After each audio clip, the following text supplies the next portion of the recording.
Aprendizagem, por Joyce. Iniciativa, como funciona o conceito? Conceito é uma frase, juízo, que diz o que a coisa é ou como funciona. O conceito, enquanto que é a expressão de um predicado comum a todas as coisas da mesma espécie. Chega-se a esses predicados ou atributos comuns por meio da análise de diversas coisas da mesma espécie. O que é conceito, tendo surgido a partir do termo em latim conceptus, que significa coisa concebida ou formada na mente, o conceito pode ser expresso como uma ideia sobre algo ou alguma coisa. O conceito é, então, aquilo que é concebido em pensamento sobre algo ou alguém. O que é importância? Importância é um substantivo feminino que caracteriza tudo aquilo que tem grande valor ou relevância. A palavra tem origem do latim importans, de importare, que significa ser significante em. A ação de se dar importância a algo pode ser vista de maneira positiva ou negativa. O que significa valor no trabalho? O valor trabalho é o tempo de trabalho socialmente necessário à produção de uma mercadoria. Por ser um tempo de trabalho, considera-se que o valor trabalho é, evidentemente, uma variável medida em escala cardinal. Como mostrar iniciativa no trabalho? Iniciativa é uma qualidade importante em todos os âmbitos da vida. No campo profissional destaca-se quem dá o primeiro passo. Veja várias formas de mostrar que você tem iniciativa. Durante os processos de seleção para cargos em empresas bem estruturadas, os candidatos são cuidadosamente avaliados através de testes psicotécnicos, dinâmicas de grupo, testes de personalidade, textos escritos à mão, provas de conhecimentos gerais específicos, entrevistas ou outras técnicas. O objetivo é avaliar o nível de conhecimento do candidato, a sua desenvoltura, seu desempenho, os traços gerais de sua personalidade, etc. Um dos atributos mais valorizados em um candidato é a iniciativa. Ter pessoas com iniciativa em seu quadro de colaboradores, ou outras que vão além, demonstrando proatividade, é o sonho de qualquer empregador. Por isso, ao avaliar o conjunto de qualidades e aptidões de um candidato a qualquer vaga, a iniciativa é um dos quesitos que mais pesam. Se você já está empregado e quer não somente fazer um ótimo trabalho, mas crescer dentro da empresa, você precisa mostrar o seu potencial. Somente com iniciativa você terá êxito. Veja algumas formas de mostrar que você é alguém que faz. 1. Esteja atento. Procure estar sempre atento aos detalhes à sua volta. Dessa forma você poderá identificar muitas oportunidades para mostrar iniciativa. 2. Pergunte. Não silencie diante de uma dúvida. Enquanto houver dúvidas, não será possível realizar um bom trabalho. 3. Não espere ser mandado para agir. Antecipe-se. 4. Identifique os problemas e sugira soluções quando houver falhas no processo, lentidão ou qualquer outro obstáculo que esteja atrapalhando a sua produtividade ou dificultando a realização de alguma tarefa. Estude detalhadamente o caso e tente achar soluções para o problema. Ao relatar aos seus superiores, apresente também sugestões eficazes para solucioná-lo. Fuja do convencional, seja criativo. Atitudes positivas no trabalho. Quem você acredita que seja o responsável por um ambiente de trabalho melhor, querida pessoa? A resposta é: todos. Cada um pode fazer algo para que o ambiente de trabalho seja mais agradável e harmônico.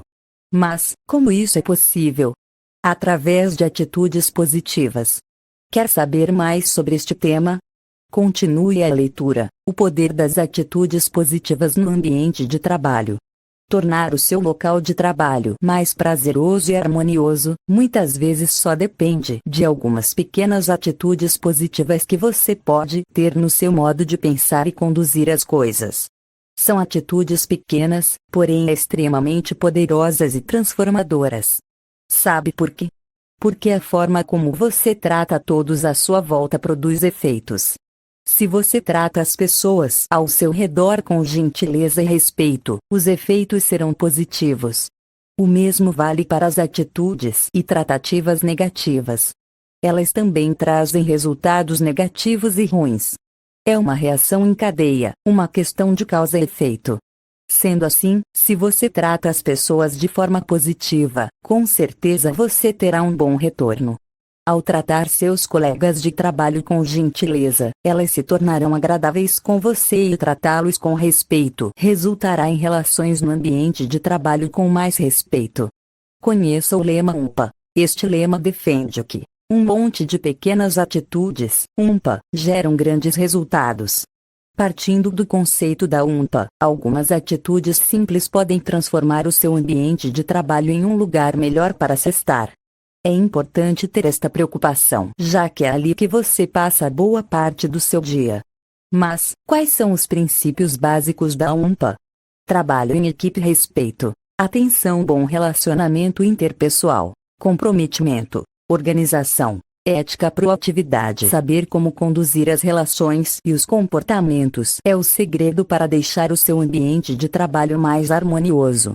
Confira nos tópicos seguintes 5 atitudes positivas no trabalho que podem tornar a convivência com os colegas e líderes mais aprazível e lhe ajudar a potencializar os seus resultados. 1. Aprenda a trabalhar em equipe. Esta é uma atitude essencial para todos os profissionais.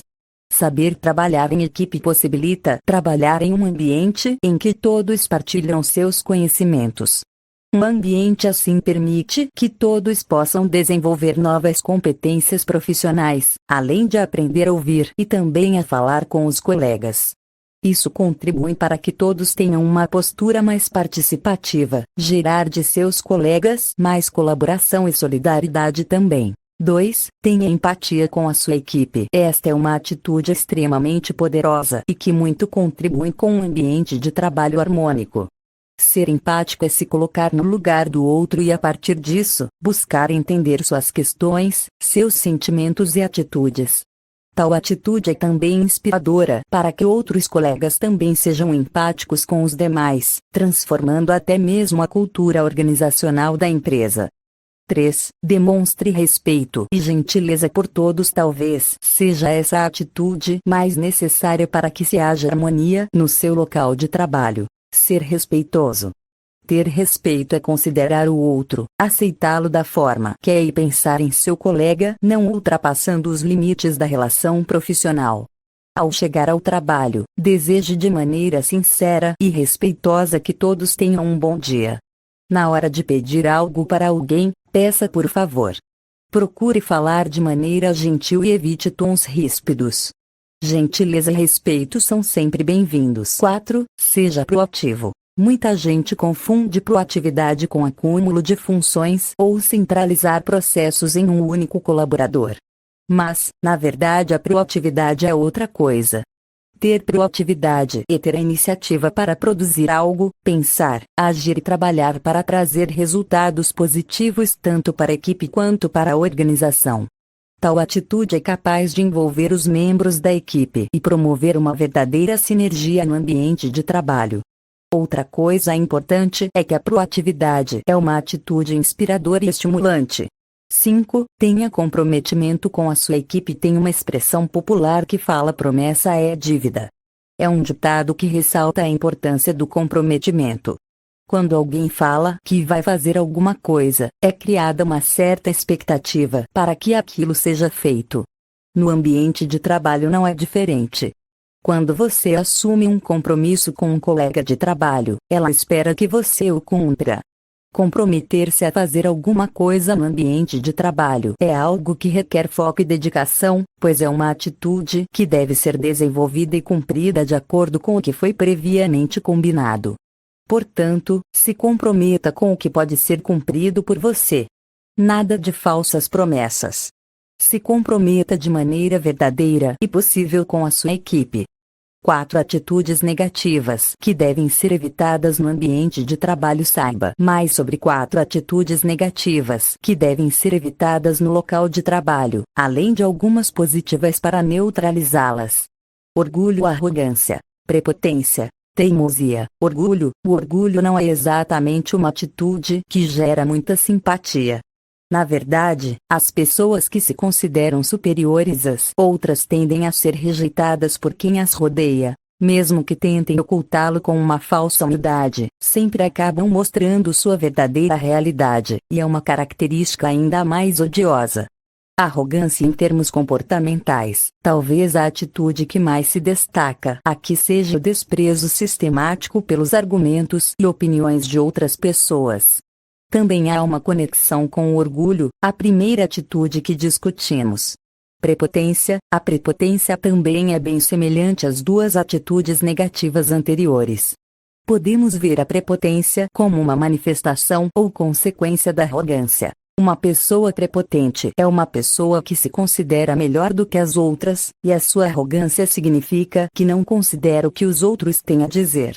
Teimosia. Essa atitude negativa refere-se a pessoas que têm dificuldade ou se recusam a mudar seus pontos de vista ou opiniões. No local de trabalho, essas são as pessoas que consideram válidas apenas as suas opiniões e ideias. No entanto, as pessoas sempre trabalham muito melhor juntas quando ouvem as opiniões e ideias dos outros. Pesquisa bibliográfica. A pesquisa bibliográfica abrange a leitura, análise e interpretação de livros, periódicos, documentos mimeografados ou fotocopiados, mapas, imagens, manuscritos, etc. Todo material recolhido deve ser submetido a uma triagem, a partir da qual é possível estabelecer um plano de leitura. Trata-se de uma leitura atenta e sistemática que se faz acompanhar de anotações e fichamentos que, eventualmente, poderão servir à fundamentação teórica do estudo. A pesquisa bibliográfica é um procedimento exclusivamente teórico, compreendida como a junção, ou reunião, do que se tem falado sobre o determinado tema. Como ensina Fonseca, 2002, p. 32, a pesquisa bibliográfica é feita a partir do levantamento de referências teóricas já analisadas e publicadas por meios escritos e eletrônicos, como livros, artigos científicos, páginas de websites. Por isso, qualquer trabalho científico deve ser iniciado com uma pesquisa bibliográfica. Este passo inicial permite ao pesquisador conhecer o que já se estudou sobre o assunto. Conceito de pesquisa bibliográfica. Entretanto, existem pesquisas científicas que se baseiam unicamente na pesquisa bibliográfica, procurando referências teóricas publicadas com o objetivo de recolher informações ou conhecimentos prévios sobre o problema a respeito do qual se procura a resposta. Fonseca, 2002, p. 32. Como fazer pesquisa bibliográfica? Inicialmente você deverá definir o que pretende encontrar, isto é, delimitar o objeto da sua pesquisa. Na sequência, definindo qual é o seu objetivo geral e objetivos específicos, você poderá estabelecer palavras-chave que facilitarão a busca, especialmente eletrônica.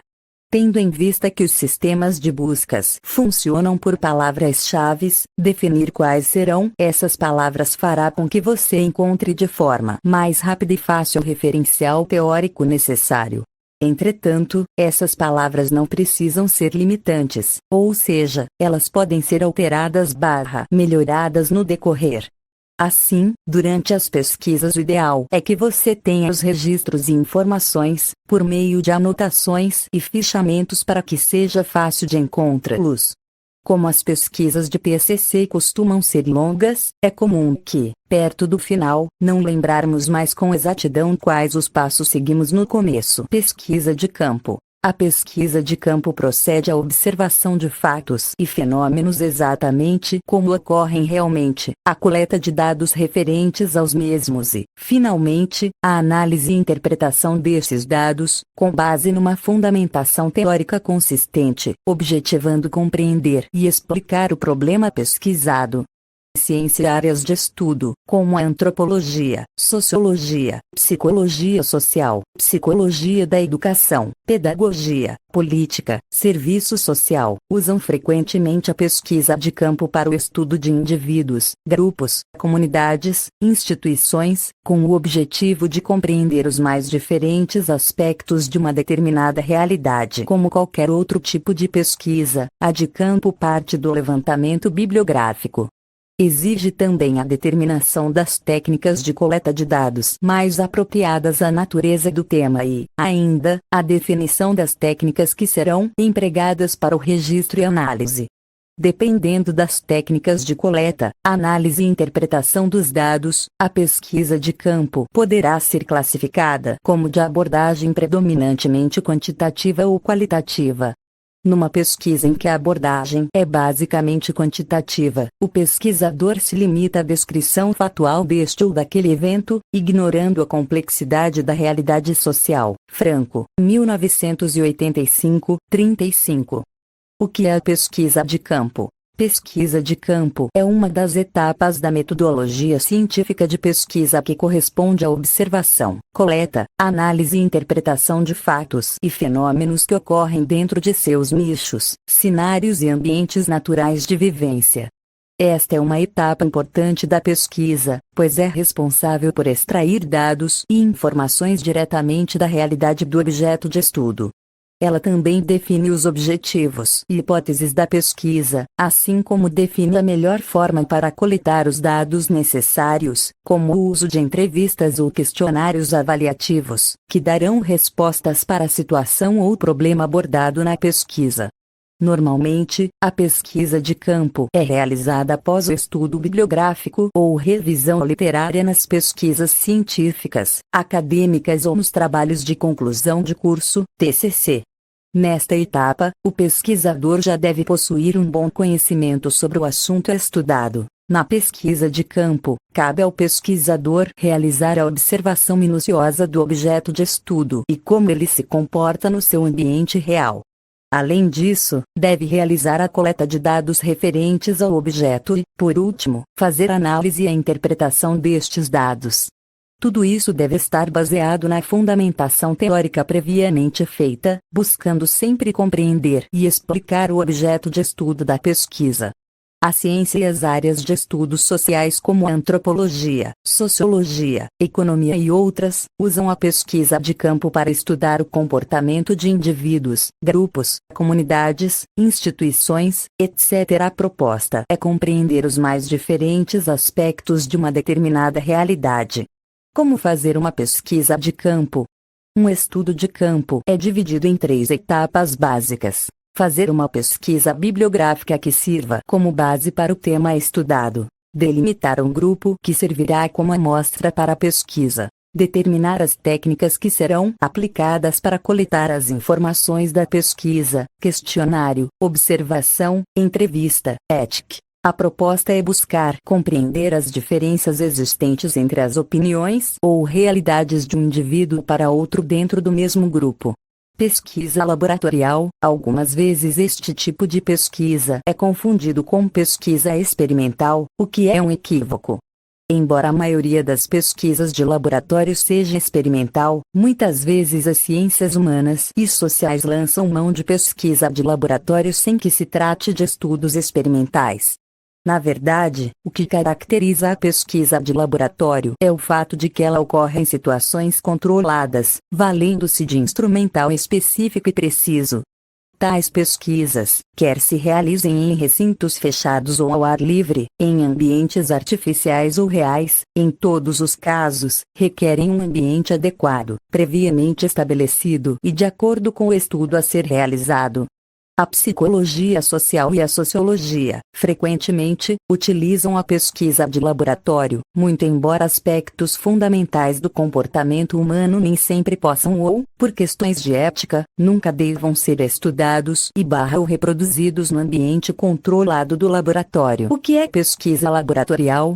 A pesquisa laboratorial, como o próprio nome sugere, é uma pesquisa realizada em laboratórios, com o controle do ambiente em que o estudo será realizado. Desta forma, a pesquisa laboratorial busca diminuir as margens de erros e controlar o ambiente em que o estudo será realizado. Pode ser utilizada em TCCs, monografias, dissertações e teses, desde que o seu objeto e a sua área façam sentido com esse método. Geralmente será um laboratório fechado, entretanto, há a possibilidade de que o projeto seja conduzido em locais abertos ou artificiais.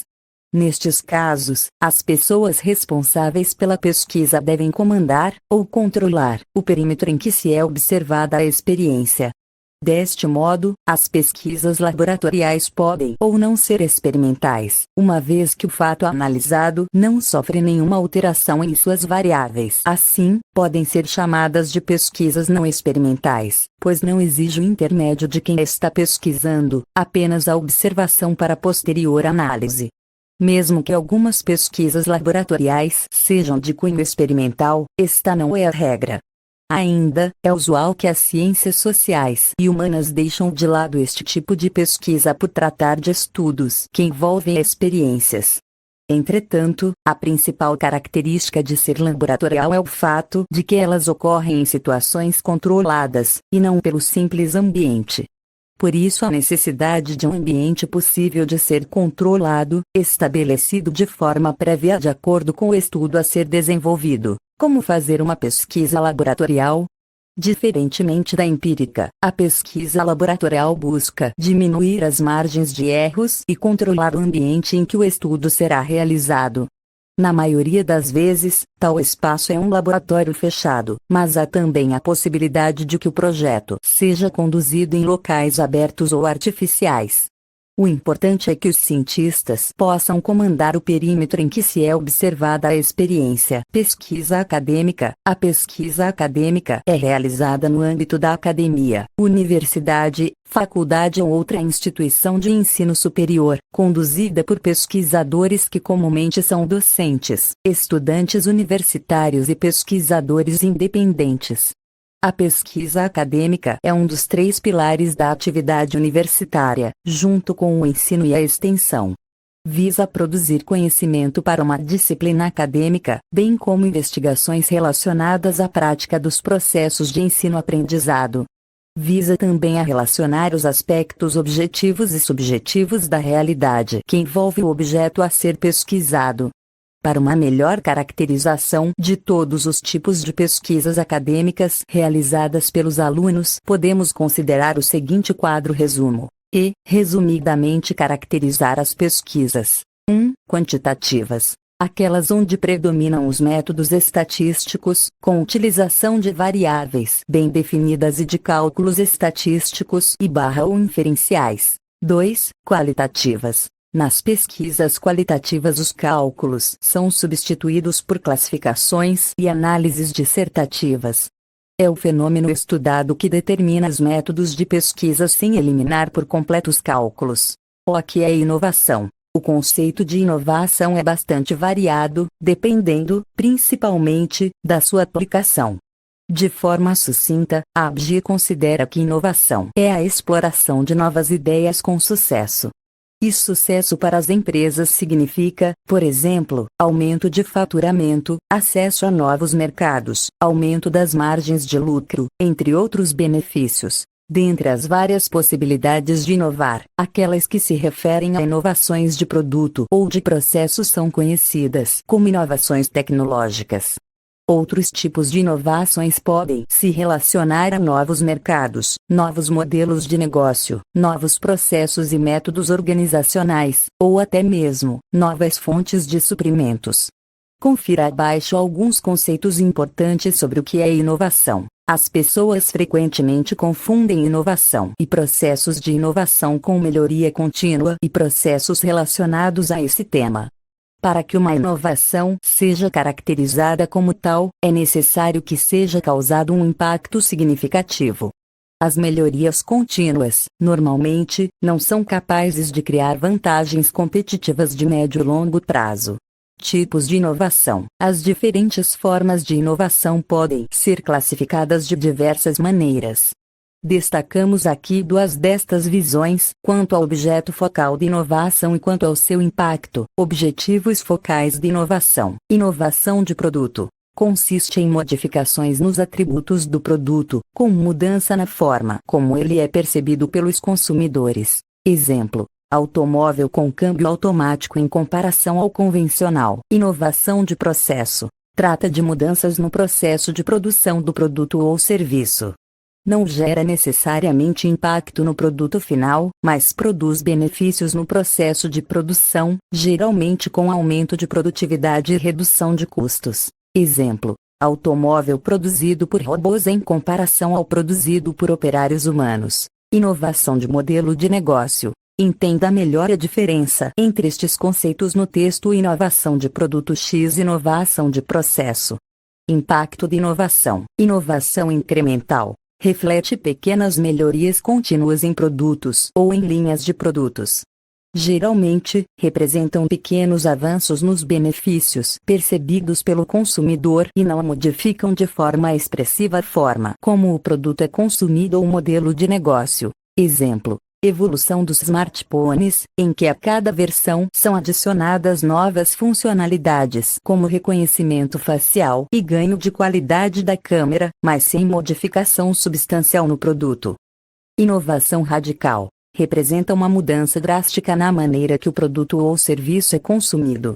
Geralmente, traz um novo paradigma ao segmento de mercado, que modifica o modelo de negócios vigente. Exemplo: evolução do CD de música para as plataformas de streaming de música.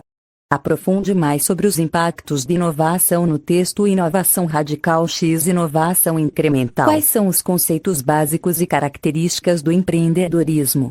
Empreendedorismo é o ato de começar por conta própria e começar um negócio em vez de trabalhar para outra pessoa em seu negócio. Interesse e visão. O primeiro fator para o sucesso empresarial é o interesse. Como o empreendedorismo compensa de acordo com o desempenho, e não com o tempo gasto em um esforço particular, um empreendedor deve trabalhar em uma área que lhe interesse. Caso contrário, ela não será capaz de manter um alto nível de ética de trabalho, e ela provavelmente falhará. Esse interesse também deve se traduzir em uma visão para o crescimento da empresa. Mesmo que as atividades do dia a dia de uma empresa sejam interessantes para um empreendedor, isso não é suficiente para o sucesso, a menos que ela possa transformar esse interesse em uma visão de crescimento e expansão. Essa visão deve ser forte o suficiente para que ela possa comunicá-la a investidores, colaboradores e fornecedores. Habilidade. Todo interesse e visão não compensam a total falta de habilidade aplicável. Como chefe de uma empresa, quer tenha colaboradores ou não, um empreendedor deve poder usar muitos chapéus e fazê-lo com eficiência. Por exemplo, se ele deseja iniciar um negócio que cria jogos para dispositivos móveis, ele deve ter conhecimento especializado em tecnologia móvel, indústria de jogos, design de jogos, marketing de aplicativos móveis ou programação. Investimento. Um empreendedor deve investir em sua empresa. Esse investimento pode ser algo menos tangível, como o tempo que ela gasta, ou as habilidades ou reputação que ela traz consigo, mas também tende a envolver um investimento significativo de ativos com um valor claro, sejam eles dinheiro, imóveis ou propriedade intelectual. Um empreendedor que não vai ou não pode investir em sua empresa não pode esperar que outros o façam e não pode esperar que seja bem-sucedido. Organização e delegação. Enquanto muitas novas empresas começam como um showman, o empreendedor dá sucesso é caracterizado por um crescimento rápido e estável. Isso significa contratar outras pessoas para realizar trabalhos especializados. Por este motivo, ao empreendedor exige-se uma extensa organização e delegação de tarefas. É importante que os empreendedores prestem muita atenção em tudo o que acontece em suas empresas, mas se quiserem que suas empresas tenham sucesso, eles devem aprender a contratar as pessoas certas para as funções certas e deixá-los fazer o trabalho com o mínimo de interferência da administração. Risco e recompensas. Empreendedorismo requer risco. A medição desse risco equivale à quantidade de tempo e dinheiro investidos no seu negócio. No entanto, esse risco também tende a se relacionar diretamente com as recompensas envolvidas. Um empreendedor que investe em uma franquia paga pelo plano de negócios de outra pessoa e recebe uma renda respeitável, enquanto um empreendedor que realiza inovações inovadoras arrisca tudo, supondo que algo revolucionário funcionará no mercado. Se tal revolucionário está errado, ela pode perder tudo. No entanto, se ela estiver certa, ela pode se tornar extremamente rica e realizada. O que significa espírito empreendedor? Sonhos podem mudar o mundo e é nisso que um empreendedor de sucesso acredita.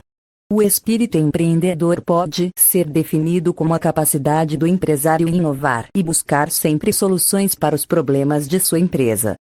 É a aptidão para criar um negócio que dará ao consumidor aquilo de que ele precisa, ou seja, enxergar nas necessidades das pessoas uma oportunidade para crescer e solidificar seu empreendimento. Principais características de quem possui o espírito empreendedor. Algumas características são comuns a essas pessoas, que são verdadeiros líderes, transformando a realidade em que vivem. Abaixo listamos algumas qualidades de profissionais e empresários com esse perfil. Poder de decisão. Um empreendedor de sucesso é capaz de tomar decisões no momento certo, mesmo sob pressão. Ele sabe se arriscar e enfrentar as consequências que sua decisão possa causar. Para cultivar essa característica, é importante que o empresário se mantenha informado e sempre atento a possíveis ameaças internas e externas. Desse modo, ao avaliar as alternativas, ele é capaz de tomar decisões de maneira mais segura. Liderança. Um bom líder é o responsável por manter a sua equipe motivada e focada nos objetivos. Essa é uma das características do espírito empreendedor, já que o empresário com esse perfil se esforça para que seus funcionários confiem no negócio e acreditem que é possível alcançar bons resultados mesmo em tempos difíceis. Para isso, trace objetivos e metas, oriente a sua equipe na realização das tarefas e dê o suporte de que eles precisam. Além disso, estabeleça uma relação de diálogo e confiança, sabendo ouvir e aprender com os outros. Otimismo. Essa é uma das grandes marcas do bom empreendedor. É preciso ser otimista para driblar as dificuldades, entender que o mercado está sempre oscilando, bem como que épocas ruins fazem parte do cotidiano empresarial. Dessa forma, compreende-se que é preciso encarar essas fases com confiança e persistência.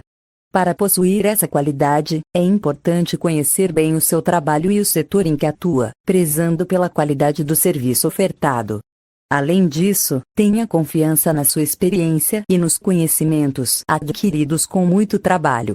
Capacidade de aprendizagem. O mundo está em constante evolução, e um bom empresário deve estar aberto a novas experiências e às inovações tecnológicas à disposição de seu negócio. É importante sempre estar disposto a aprender mais e conhecer novas soluções para sua empresa. Nesse sentido, faça capacitações periódicas e pertinentes à sua área de atuação e invista em tecnologias que facilitem o cotidiano corporativo, auxiliando no controle financeiro e na gestão de sua empresa. O espírito empreendedor dos empresários é o que move a economia. Ter esse tipo de personalidade é essencial para o crescimento da empresa e para a superação de tempos difíceis como os enfrentados atualmente. É preciso ressaltar que ninguém nasce sabendo empreender e sempre há tempo para desenvolver essas capacidades empreendedoras em busca do sucesso empresarial.